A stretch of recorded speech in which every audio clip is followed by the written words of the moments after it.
Lacey Peterson, another great case. Noreen Rainier contributed to that. In fact, Noreen Rainier claimed that she had solved the case. She said she gave all sorts of information to the Modesto Police Department. And Lacey Peterson was, of course, found by passerby walking a dog. People walking their dog find lots of dead people. So if y'all walking a dog, look for dead people. You might get your name in the paper. Yeah, Lacey Peterson and her unborn son, I think his name was Connor, were found on the shore of San Francisco Bay. Again, over 1,000 psychics gave information about that, most prominently Noreen Rainier.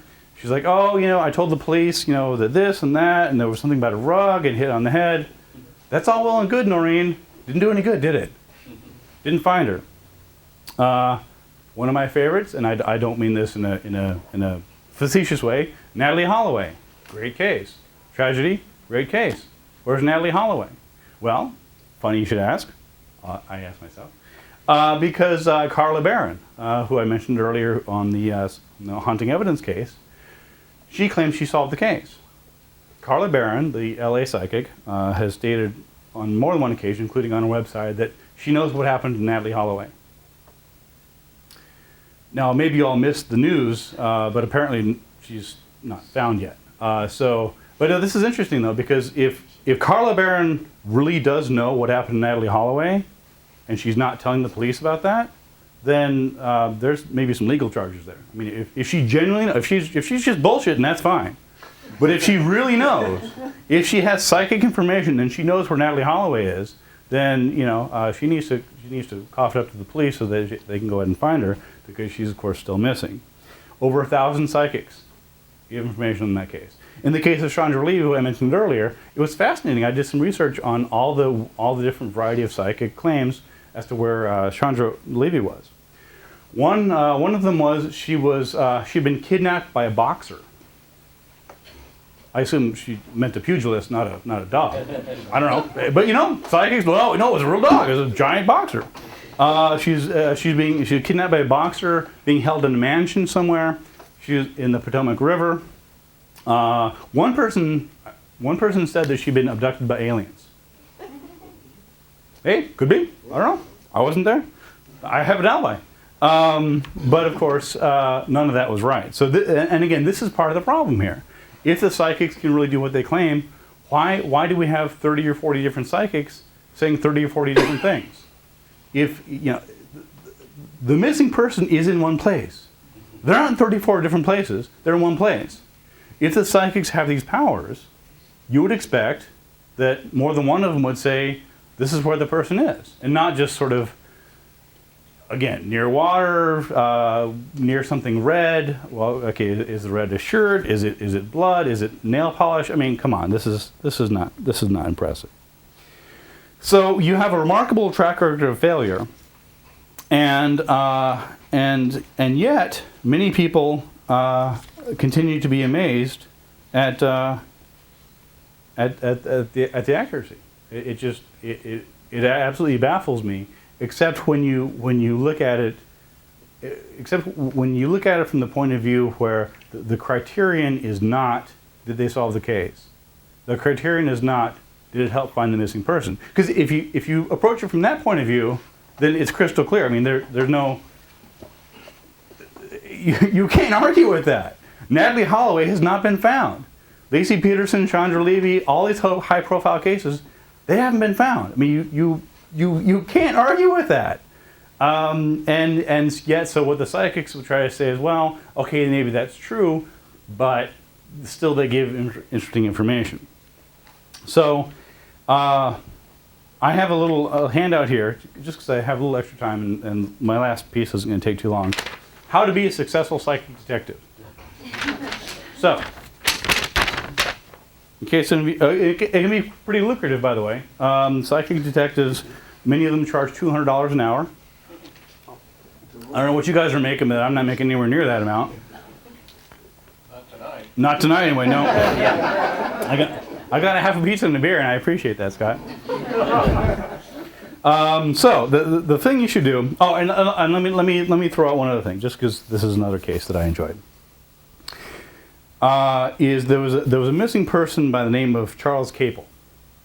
And Charles Capel was, it's a tragic story, but again, it's very illustrative of these sorts of cases. He was a former professor. I've forgotten exactly where it was. I think it was Virginia or somewhere. And Mr. Capel had Alzheimer's, and he wandered away from his home. And he was gone, just disappeared. And he was well known as a retired professor. He taught at a local university for 50 years or something, and he'd sort of gone off to go. And no one knew where he was. And of course, eventually, missing persons case, high-profile case. Noreen Rainier gets on the phone. Hi, I'm Noreen Rainier. I've solved a bunch of cases. I've done. I got some police who will vouch for me, which is an interesting part I'll get to soon. And in this particular case. There was a Sergeant Squance, S-Q-U-A-N-C-E. Sergeant Squance vouched for Noreen Rainier's amazing psychic abilities. I read it in the newspaper. I'm thinking, again, interesting. Let me look this up. So I called up Sergeant Squance and I said, I understand that you said, the quote was something like, I was very impressed with her abilities, or amazing. They like to use amazing. Amazing. So I said, what exactly, with all due respect, Sergeant Squance, what exactly did you find so amazing about the information that Noreen Rainier gave? And he said, well, it turned out to be accurate. I said, now, by which you mean the information led you to find Mr. Capel? No. Okay. Well, I already knew that because I knew what had happened, and Mr. Capel was found by... Thank you. A hunter. Yes, a hunter was out looking in some fields nearby, and basically what happened was that there was a blackboard here, but what happened was you go down. There was, and I took a close look at the terrain. You go down his road where he was, and towards the right was the city. Towards the left was a rural area, farmers' fields, woods, this and that, and he was, of course, found near the woods.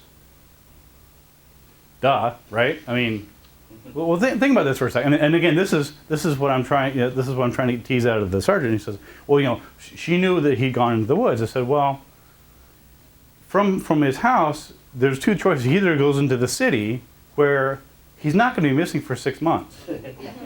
I mean, think about this. If you go, populated people, populated areas. You're not going to have a missing person wandering around a city for 6 months. I mean, he'll be found under overpass. I mean, wherever he is, there's people there. So logic dictates that he went the other direction. I mean, I can figure that one out. I should charge $200 for that. I'm like, hey, I'm pretty good at this. So then they said, well, okay, yeah, but she said that he would be found near Stone, and in this case. There was a community called like Stone Creek. It wasn't even like he was found like underneath a boulder or something. He was found near a community called Stone Creek. I'm trying to be polite to this guy. I'm like, okay, if that's what impresses you, okay. And there are a couple other things, and then I'm thinking, well, hold on here. I mean, again, this is an Alzheimer's patient. He's not going to jump on a plane. Where's he going to be? Come on, folks, think about this for a second. And this is what the cop is amazed. I'm like, look, I can, let's go through the criterion. Elderly man, Alzheimer's patient. He didn't go to the right. He went to the left. He's not going to be 50 miles away. He's going to be somewhere relatively nearby. And in fact, the area where he was found was an area where the police had already searched. I don't know why they missed it, but they missed it.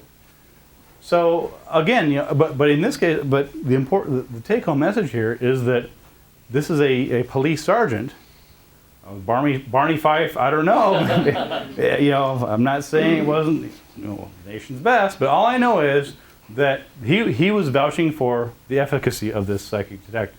And when I nailed him on exactly, I shouldn't phrase it that way. When I politely questioned him on exactly what he found so amazing. And I sort of deconstructed it for him. I think he sort of saw where I was going, and he didn't really want to go too far on that.